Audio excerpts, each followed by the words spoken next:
Hey, this is Dave DeCamp from antiwar.com, and this is anti-war news for Tuesday, December 6th, 2022. So the first story we got at the top of antiwar.com today, Ukrainian drones hit air bases deep inside Russia. So explosions hit two Russian air bases deep inside Russian territory early Monday morning, killing three soldiers and damaging two aircraft, according to the Russian Defense Ministry. So blasts were reported at an airfield in the Ryazan Oblast and the Saratov Oblast, two locations that are over 250 miles from the Ukrainian border. The Russian Defense Ministry said that the attacks were carried out by Ukraine using a number of drones. So at this point, Kiev has not officially taken credit for the attack, but an anonymous senior Ukrainian official speaking to the New York Times said that Ukrainian forces were responsible. The official said that drones were launched from Ukrainian territory. I guess they traveled a pretty long way then. And this official claimed that one of the strikes was made possible with the help of Ukrainian special forces inside Russia.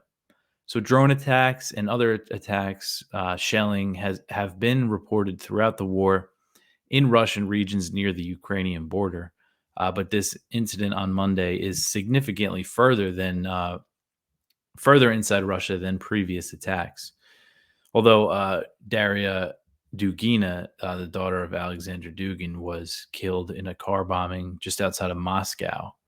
And Russia and the US as well believes that Ukraine was behind that. But that was a little different than, a drone attack. So, following the attacks, Russia launched another massive barrage of missile strikes across Ukraine, targeting energy infrastructure, putting more pressure on Ukraine's already decimated power grid. Russian strikes targeted major Ukrainian cities, including Kiev and Odessa. According to South Front, the strikes left the Sumy and Mykolaiv regions without power, and there were partial blackouts reported in other regions, including Kharkiv and Odessa. So the Russian Defense Ministry described the missile barrage as a massive strike on Ukrainian infrastructure and said that they hit all 17 targets were hit.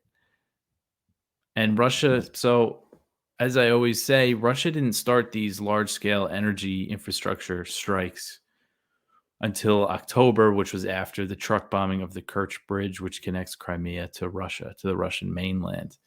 And the repairs are done from that bombing. And Putin actually drove across the bridge on Monday. But it was after that we saw Russia start to do these types of attacks. And usually, there was a drone attack in Sevastopol, Crimea. And after that, Russia again did another missile barrage across Ukraine. So it seems like, we don't know for sure, but Monday's Russian strikes across Ukraine were a response to this attack.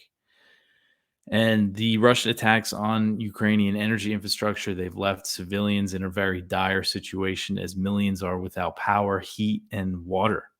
And Ukraine is struggling to repair its power grid and it's looking to the US and its other Western backers for support.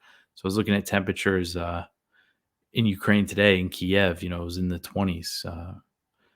About I think it went down to 24 degrees Fahrenheit, and that's or maybe that was actually the temperature during the day, so it got colder at night. So that's cold, and it's just a really bad situation for the civilians.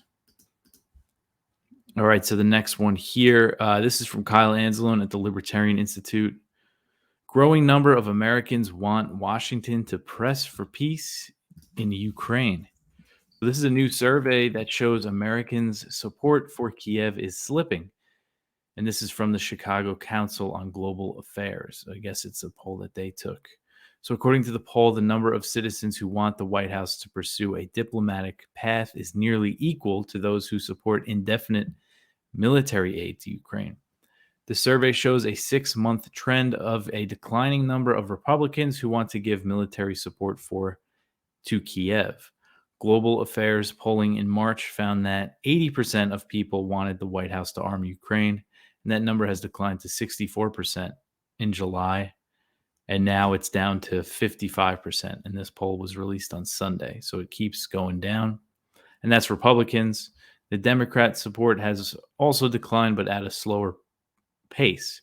Additionally, the results show waning support for the Biden administration's policy regarding the war in Ukraine. So now only 48% of Americans support arming Ukraine indefinitely, and that number is down 10% since July. The position's popularity is not nearly equal, 47% to the number of Americans who want Biden to push Ukrainian President Zelensky to talk with Russia. So it's about equal now. 48% want to arm Ukraine indefinitely, 47% want to push for peace talks. And I bet as this thing drags on, more people are going to come out in favor. And it says a vast majority of Americans continue to oppose direct involvement in the war. 32% of respondents to the poll said that the U.S. should deploy troops to Ukraine. That is higher than it should be. 32% want war with Russia. That's not very good. But, public opinion is definitely changing. It's tough to know exactly how accurate every poll is, but, this does seem to be a trend. And it makes sense as the war drags on, less people are going to support it, especially as prices continue to go up. Speaking of which, the next one here, the Russian oil price cap and EU sanctions on Russian oil have come into effect. So this price cap and the EU embargo on Russian oil came into effect on Monday as Moscow says it is preparing a response to the policies. So the U.S. led the push to impose the price cap on Russian oil, and the EU agreed to set it at $60 per barrel or at least 5% below market value. The EU embargoes on Russian oil also prohibits issuing insurance for Russian oil shipments unless they're sold at this price cap, at the $60 price cap. Dmitry Peskov, the Kremlin spokesman, was asked when Russia will respond, and he said, quote, "The decision is being prepared. One thing is obvious, we will not recognize any price caps," end quote. So the U.S. said that it expects nothing to change, but so the U.S. on Monday apparently said that they don't think anything's going to change with regard to prices, I guess. But Peskov disagreed with the assessment. He said, quote, "One thing is obvious and indisputable. Adopting these decisions is a step towards destabilizing world energy markets," end quote. So if Russia retaliates by cutting oil production, global prices will rise. Could rise significantly depending on how much they cut. Russia's deputy prime minister, Alexander Novak, he said that Moscow is only going to sell oil to countries not participating in the price cap, even if that means reducing production. While the policies have not yet impacted oil production or supplies, they did cause a tanker traffic jam. According to the Financial Times, tankers backed up near Turkey as Turkish officials were seeking new proof of insurance for ships transiting the Bosphorus Strait. And the EU ban on Russian oil has exemptions for countries dependent on Russian pipeline oil. So this is kind of an important point. So the EU sanctions on this oil aren't really going to have that much of an effect. The price cap could really throw things for a loop, but because most of these European countries have stopped buying Russian oil, except for the ones that got exemptions, which are the landlocked countries that are reliant on Russian oil through pipelines. So they can keep buying the Russian oil. And I'm not sure, I don't think that there's a price cap for the pipeline oil. I don't know that for sure, but Hungary said that they got exemptions from the sanctions, from the embargo, and from the price cap. So when it comes to this oil ban, it's not going to change things too much. And that's why I think we didn't see a big market swing. It really depends on how Russia reacts and really how far they're going to go to enforce this. Are they going to try to enforce it on countries in Asia that are buying a lot of Russian oil? That's kind of a big question. So we'll just see how things shake out. All right. Next one here. The U.S. Army is planning a dramatic increase in ammunition production as Ukraine aid drains stockpiles. So the Army is planning to really ramp up the production of 155 millimeter artillery rounds as the U.S. has sent a staggering amount of ammunition to Ukraine over the past 8 months. So according to a Pentagon fact sheet released at the end of November, the U.S. has sent Ukraine 924,155 millimeter artillery rounds. They've sent that to Ukraine since February. I mean, that's almost 1 million rounds. That's a lot. And the U.S. currently makes 14,000 of these rounds each month. So it would take a lot to replace what they've sent there. So this is Doug Bush. He's the Assistant Secretary of the Army for Acquisition. He says funding is in place. Contracts are underway to triple the production of this type of artillery round. And he says that there's funding on the Hill, in future Ukraine aid packages that would double the production again. So they would triple it and then double it from there. So what is that? They're trying to ramp up this production by 6 times. And he said, that's because they're not just trying to refill the stockpiles. He's saying that they want to bring their ammunition stocks to levels higher than before the war in Ukraine. So, I mean, that's a lot of ammunition that they plan to churn out here. And especially if they think they're going to keep sending it to Ukraine at this rate. I mean, 924,000 rounds in less than a year. So let's just, to make it easy, say that they're sending 1 million of these rounds each year. And if they want to keep that up, I mean, it's just a lot. So Congress is also working to include an amendment into the NDAA, the Annual Military Spending Bill, that would give the Pentagon wartime purchasing power to accelerate arms production.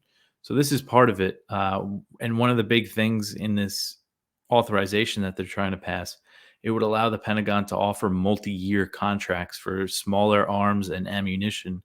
And this is usually reserved just for larger equipment like planes and naval ships. So this would allow them to order just a ton of ammunition or, HIMARS rockets or javelins, whatever it is. So it gives these companies the incentive to really ramp up production. According to Defense News, the Army has awarded contracts to 3 private companies to help in the production of these 155 millimeter artillery rounds. It includes General Dynamics, American Ordnance, and IMT Defense. So again, the U.S. policy of shipping tens of billions of dollars worth of weapons to Ukraine, which is being led by former Raytheon board member Lloyd Austin, has just been a total boon for U.S. defense contractors. It's just another example of that.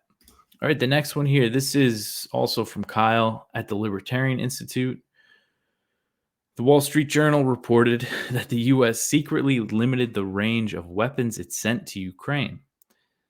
So this came out, on Monday from the Wall Street Journal, that the Pentagon secretly altered the most advanced weapon system that the U.S. has transferred to Ukraine, and that's the HIMARS rocket launch systems. So the U.S. has sent 20 of these systems to Ukraine. Russia said that they've destroyed some. It's not clear exactly how many. Ukraine always denies it when they say it, so who knows. But they've sent 20. And without telling Ukraine, apparently, according to this report, the Pentagon made sure the HIMARS, they were outfitted with a component to prevent the system from firing munitions with a range of over 50 miles. So the current missiles that the U.S. is giving them for the HIMARS have a range, can't go over 50 miles. And Ukraine has been repeatedly requesting another type of missile that could be fired out of the HIMARS that has a range of up to nearly 200 miles.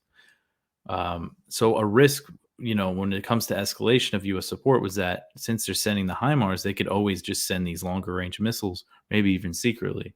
But now they're saying that it's impossible to use these. And the Biden administration has said, that they don't want Ukraine to use these weapons to target Russian territory. And I mean, who knows if these things are related, but this was leaked, the same day as that attack deep inside Russian territory. I mean, I don't know how quick the Wall Street Journal, can turn around a story, if it was actually leaked on Monday. But maybe this was like a signal to Russia or something saying that they don't want to support attacks, really inside Russian territory. But who knows? Because this is kind of embarrassing for Ukraine. They're saying that Ukraine doesn't know. that they did this. I mean, maybe they did it if there's concern that maybe some of the more hawkish European NATO countries could have sent Ukraine missiles, longer range missiles to use in the HIMARS. Maybe that's a possibility they were worried about. Okay, so next up here, Turkey expects more extraditions from Sweden for NATO membership. So Sweden last week, they extradited a suspected member of the Kurdistan Workers' Party, that's the PKK, to Turkey, a move that Turkish officials have welcomed, but Ankara wants to see more extraditions before approving Sweden's NATO membership. So Turkey's justice minister said it was a good start and that it shows goodwill from Sweden, but they want to see more extraditions. So the man that they extradited, he sought asylum in Sweden in 2015 after being convicted in Turkey for alleged PKK ties. And the PKK is a Kurdish militant group that Turkey, the EU, and the US all consider to be a terrorist organization. Then over in Syria, the US backs its affiliates. So besides, but this is a really big part of this deal that Turkey signed with Sweden and Finland on joining NATO, is that they want them to extradite all these Kurds, that have sought asylum in Sweden and Finland. And, I don't know enough about the situation to say how guilty any of these people really are of terrorism, as Turkey says they are. But it is something that, in order to get into NATO, they have to basically extradite people that have went to these countries for asylum from the Turkish government. So besides expecting more extraditions, the Turkish justice minister said that Turkey also wants to see Sweden and Finland take the other steps that it agreed to under a deal that they signed in June. So it was a trilateral memorandum, and they wanted them to lift all arms embargoes on Turkey and change legislation to fight against terrorism. And they want to extradite all of the people that Turkey say are terrorists that Turkey wants. So Sweden and Finland placed an arms embargo on Turkey in 2019. They imposed export controls after Turkey's incursion into Syria that year. Sweden already announced in September that it will resume all arms exports to Turkey, so they're lifting it. I haven't seen Finland announce that, but they've been in talks with Turkey, so I mean, these things could have kind of already happened behind closed doors. I'm not sure. So, this is just another step closer to Turkey approving these countries joining NATO. Sweden seems to be the big one when it comes to the Kurds. They seem to have more people that Turkey wants. So we'll just see how this plays out. And still, Turkey and Hungary are the only NATO countries that have not approved these two countries joining NATO. And Hungary says that they're going to support it, but their parliament's not going to vote on it until next year, 2023. All right, next one here. Iran says that it will not resume nuclear deal talks under pressure. So the Iranian Foreign Ministry said on Monday that Tehran would not resume negotiations on the nuclear deal, known as the JCPOA, under pressure from the U.S. So this is Nasser Kanani. He is the Iranian Foreign Ministry spokesman. He said, quote, American officials know that the Islamic Republic of Iran, under pressures and threats, is not willing to negotiate or make concessions, end quote. So since the JCPOA negotiations fell apart, which was, I believe, at the end of August, in early September, was when it all really kind of ended. The U.S. has really ramped up, this so-called maximum pressure campaign against Iran by increasing sanctions. And the U.S. has also expressed support for protesters inside the country and participated in drills with Israel simulating attacks on the Islamic Republic. That was just last week that the U.S. and Israel practiced bombing Iran. So Kanani said that Iran is still dedicated to implementing the JCPOA and pointed out that it was the U.S. that withdrew from the deal in 2018. He said that the European signatories, which are France, Germany, and Britain, have not done enough to offset U.S. sanctions. So on Saturday, Robert Malley, who was President Biden's special envoy for Iran, he reaffirmed that the administration is not interested in reviving the nuclear deal at this point. He said that the U.S. focus is on Iran's alleged military support for Russia and how to support Iranian protesters. And he also said in an interview earlier last week with Foreign Policy He was asked, how is the U.S. supporting Iranian protesters? And he said, quote, by mobilizing international attention and putting the spotlight on what's happening in Iran, end quote. So I think that is a big thing that the U.S. is doing is, and the media and Saudi and Israeli funded media as well, really trying to put a lot of focus on these protests in Iran. And the big news out of there is that they said they're suspending the um, guidance patrol, or the morality police, as the Western media calls it now. But it used to always be known as the guidance patrol. They're like Iranian vice squad that enforces Islamic law and like the dress code, the hijab. That's the big thing that a lot of these protests are over. So it looks like they've suspended that uh, group for now. And then there's some disagreement over whether it's been abolished or just suspended. From my reading of it, they've suspended it, and they haven't said that it's like done forever, but it seems like they're giving it some pressure at least. And he also says that the U.S. is trying to give Iran the ability to express themselves and share social media information. So I think there is, we don't know for sure. The U.S. is trying to get help the Iranian protesters get around internet censorship in Iran. That's something that how they do to support protesters in other countries.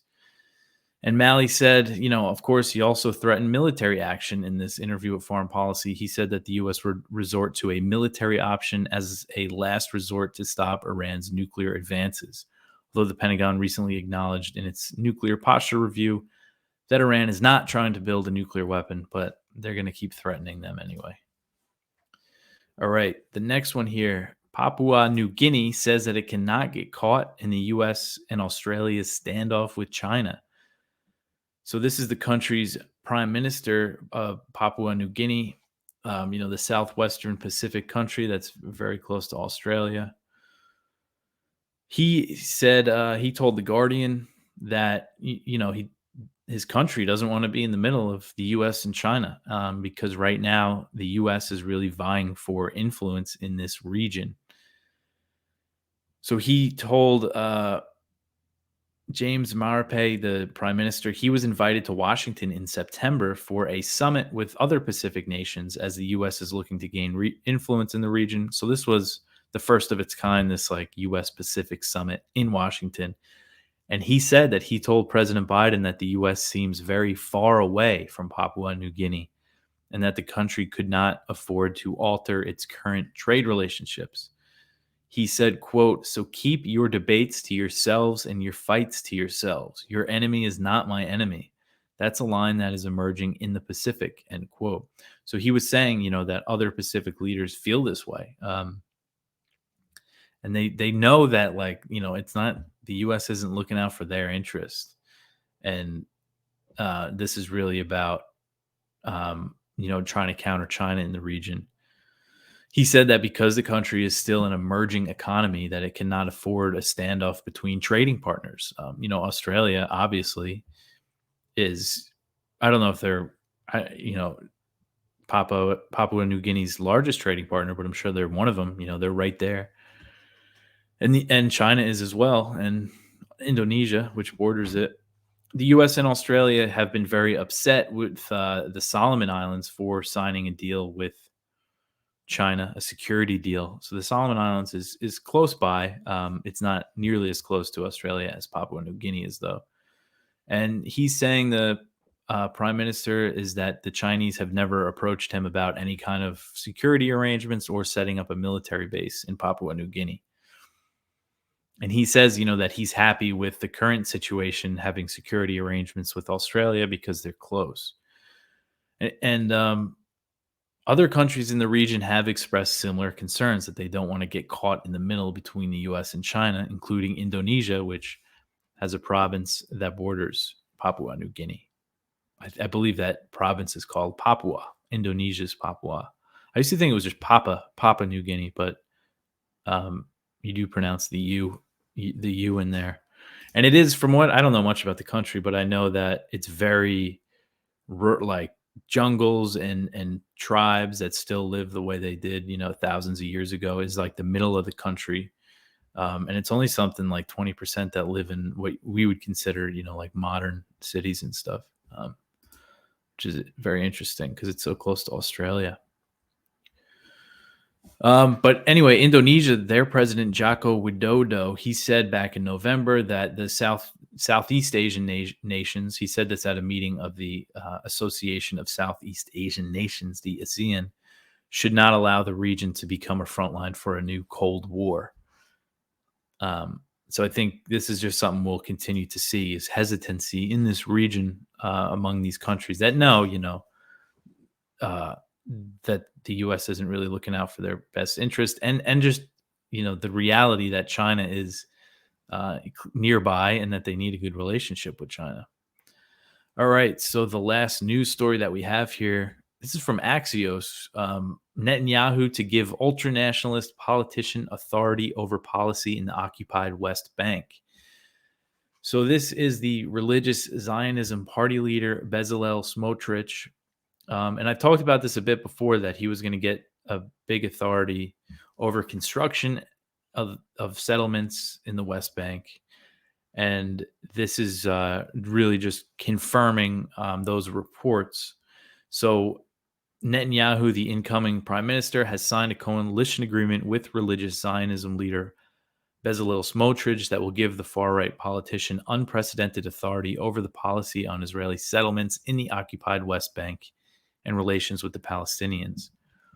So Smotrich, a radical right-wing settler known for his Jewish supremacist rhetoric, supports the annexation of the West Bank and the expansion of settlements. He has called for increasing the number of evictions and demolitions of Palestinian houses in the area of the West Bank that is not controlled by the Palestinian Authority, known as Area C. Smotrich's expected appointment comes as the West Bank experiences some of the highest tensions and worst violence since the Second Intifada 2 decades ago. It's been really bad there. U.S. diplomats and Israeli security officials are concerned that further deterioration in the security situation in the West Bank could lead to a third Intifada, especially now, if you have a major uptick in, demolitions and settlement construction. So according to the coalition agreement published on Monday, Smotrich will be appointed as the Minister of Finance, as well as a minister in the Ministry of Defense, a new position. As part of his Ministry of Defense post, Smotrich will be in charge of 2 key military units that run civilian and security affairs in the West Bank. So this is all coming together. And again, this is giving the authority, such big authorities over control of settlement planning, zoning, determining the status of land in parts of the West Bank, demolitions of Palestinian homes, issues like water supply and infrastructure. It's giving this authority to the settlers, to what seems to be the most extreme settlers that there are, that want to push all the Palestinians out of the West Bank. So this is really going to inflame tensions there. And we'll see how the Biden administration handles it. I mean, I just can't see them really trying to do much about it. But that's it for the news for today. The Viewpoints, as always, are very good, and you should go check them out. We have one from Daniel Larison over at his Substack, The End of Arms Control as We Know It, and he talks about Russia pulling out of the New START talks. One from Peter Van Buren over at the American Conservative, just about, the outcomes of the war in Ukraine and how Ukraine is being destroyed. We have one about the Twitter papers by Ron Paul. There's his take on what those have exposed. The Spotlight is from Kelly Vlahos over at Responsible Statecraft about why Americans don't trust the military. We also have one from Richard Morcho about, he talks about Bruce Fine's recent article in The Hill calling for leaving NATO. So it's an interesting read there. It's time for neutralism. But that's it for me for today. It was a lot of stuff we went over there. I hope I kept your attention. You could always support the show, antiwar.com/donate. It also really helps to like and subscribe on YouTube, Odyssey, Rumble, all the places where the video is. Audio downloads are doing really well. That's how most people listen to the show. But I would like to get the YouTube numbers up just because those are numbers people see. But anyway, that's it for me. I'll talk to you tomorrow with more news. Thanks for listening.